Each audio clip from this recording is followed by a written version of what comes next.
LTD by ESP. This is a Black Metal M2 alder body with a maple neck through body design.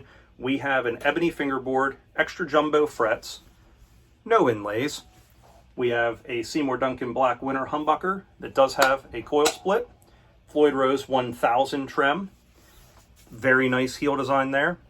We have a back plate that we can access the springs without taking, the trem claw adjustment without taking the back off. I have the truss rod cover off of this, but it does say black metal on it. We have the lovely hump that ESP puts on these for a little bit extra strength. Reverse headstock, Grover tuners. 13.77 inch radius on the fretboard, so super flat. Thin U shape to the neck. And I don't know if I said this already, but a Floyd Rose 1000 trem. And the trem is super.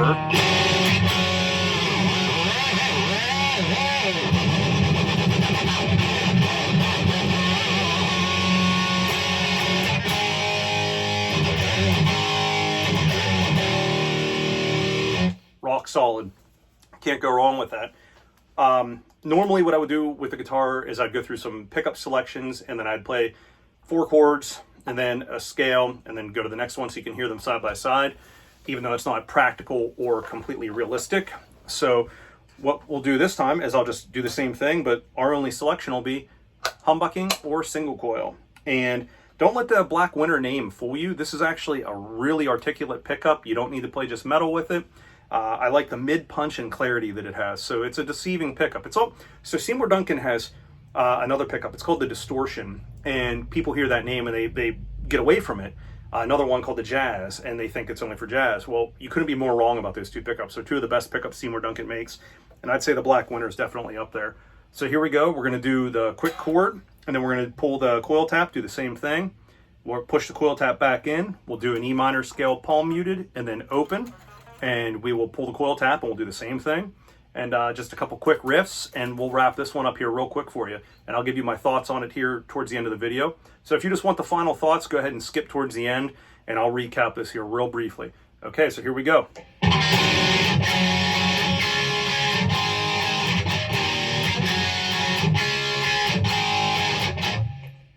Now we're going to go to the single coil mode. I'm touching a monitor, I'm touching a router and a modem, so just bear with the noise.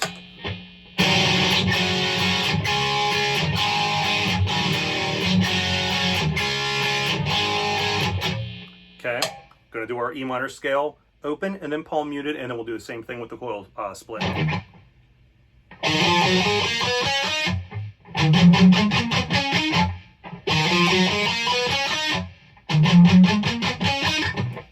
Now let's go with our coil split.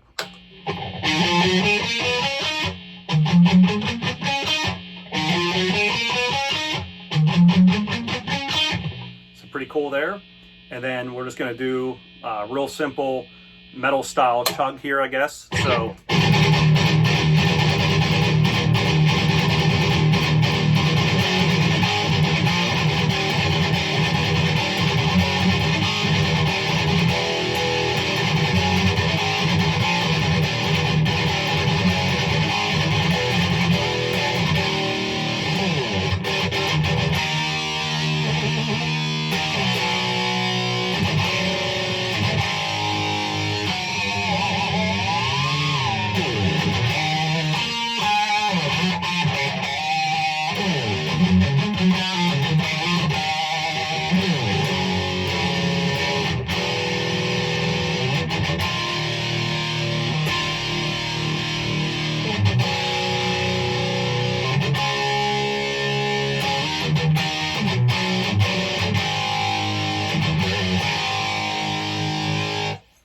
like I said, it's a really good pickup.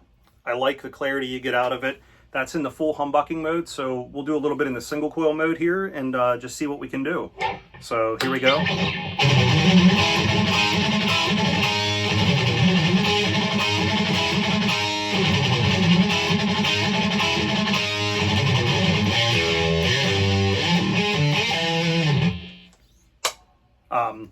We had to, sorry. So all the side markers on this, they're glowing dot inlays. You can charge them with a flashlight, or I bet if I turned out the lights in this room, I could see them just from the ceiling light. The fingerboard does have black binding, so it's black bound around the fingerboard and the headstock, and it's really classy looking. Flat black finish. I've played this at one show so far, but at a few rehearsals, and I have to tell you, it's a remarkable guitar. It sustains well, it holds tune well, it reacts to the environment really well. You would think going out of your hot house to a cold vehicle into a warm venue that you might have some issues. I have no trouble with that at all with this guitar. No stainless steel frets. That matters to some people. It doesn't matter to me.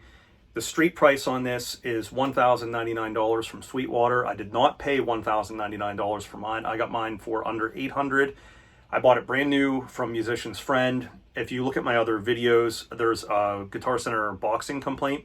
So I ordered it from Musician's Friend, and it came from Guitar Center.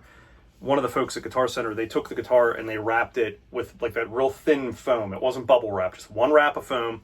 I think it might actually been a foam bag.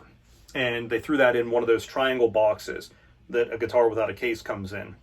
And usually that box is in another box.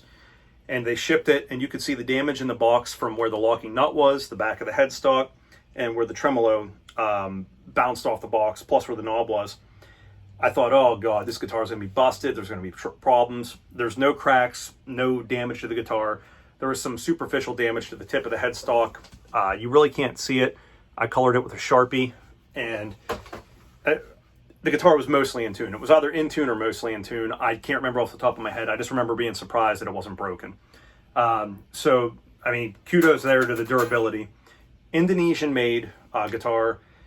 The fretwork on this, you could not cut yourself if you tried to with these frets. The fret job on this is phenomenal.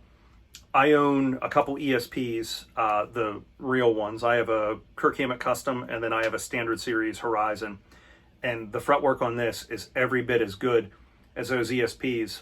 And I'm very, very blessed that I've saved and I've bought some of the guitars I have.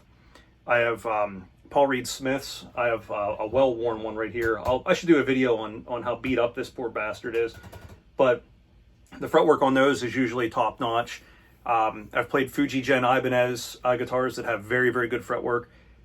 But I think of all the companies, ESP probably has some of the nicest fretwork that I've seen personally. That doesn't mean there aren't bad examples out there. It just means that I haven't come across one per capita. The LTD out of the box, I didn't have to do anything to the fretboard, anything to the fretwork. I set it up for my tuning, and that was it. I played it, and it plays phenomenally. The fretboard radius, I don't know if I already said this, but if I did, forgive me, 13.77 inches. So it's super flat, thin U shape, think Ibanez Wizard. The satin finish on this guitar is smooth. It's silky smooth. I've been playing it for a while, and I kind of glossed up a little bit here. But notice the neck is still satin. So it's very, very good. On a scale of 1 to 10, I want to rate this guitar as it sits right now, February 16th, 2022. So everything is absurdly priced right now. In my next video that I do, you will see, because I'm going to complain about it, just forewarning you, I paid too much for a guitar that I think before things got crazy, nobody would have ever spent that kind of money on it. And you've seen similar guitars on the channel before. That's the only hint I'm going to give you. But this, for what I paid for it was under $800. If I remember, it might have been $740, including tax and shipping, or something along those lines. I would buy this guitar at that price in a heartbeat. If I needed a guitar for a gig and I wanted a high quality, streamlined guitar that is well built, looks really cool, and does what I want, I would buy this guitar without hesitation. Like I said, I think ESP has it really nailed. I don't know what the equivalent LTD series would be, maybe like the 1000 series. If you look at some of them, they have the real pretty binding, the nice flame tops and all that. And obviously, as you step up in quality through the LTD line, the features are going to get better. The components will get better. The fretwork probably gets better, I'm assuming. I've never played any of the 200 or the 400 series guitars. I've only played the 1000 and up plus these, but this is on par with anything else I own. The thing I don't like is I don't like how the logo is raised. I wish it was just kind of screened on, maybe like the way the back writing is. I don't care that it says LTD. That doesn't bother me at all. But just solid guitar, stays in tune, does what it's supposed to do. It shreds, it jams, and no complaints. So just, again, quick recap. Reverse headstock, 6 Grover tuners, embossed LTD logo. You would get a truss rod cover that says Black Metal. I have it off because I was adjusting it. 24 fret, 25.5 inch scale length. Glowing dot side inlays, bound headstock and fingerboard, ebony fingerboard, maple neck that runs through the body, alder body wings glued on, Floyd Rose 1000 trem, really great Seymour Duncan black winter humbucker, coil split, input down here on the side. It's streamlined. It's built for, they say black metal, but I think you could play anything with it. So there you have it. We'll come at you next time here with the surprise video.